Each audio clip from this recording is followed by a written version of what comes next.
we look at the data, we actually found in the first half year this year, we realized that obviously less older people are traveling and also buying in travel retail. And I think it's for obvious reasons why older people are a little bit reluctant to travel, because they feel insecure. Usually older people don't like changes. And of course, they're still a bit concerned about the health issues, even if they potentially are vaccinated. So they still see a higher risk than younger people who are more eager to actually go traveling again. So I think that's something that probably is going to last maybe another year or so before the older people feel a bit more comfortable traveling. So I think it's important for travel retail to be able to focus on younger people now, at least for the next 12 to 18 months. If you look into the actual performance indicators of tobacco and alcohol, maybe I can start a bit with tobacco. So we've seen that the footfall increased a bit. So it means that more people are within the tobacco category walking around.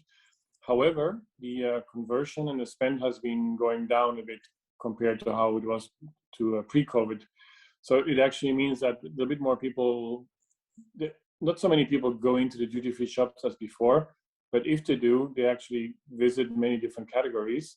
And tobacco has not been a category that has really been benefiting from this. So it would be important for the brands to focus on like highlighting the in-store elements and try to focus to communicate the drivers to purchase, which are typically the price advantage and convenience in the tobacco category.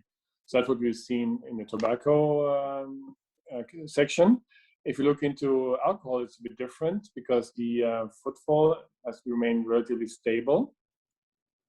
However, the conversion has been going up. So if people actually are in the alcohol category, they tend to be more likely to buy something, an item or two.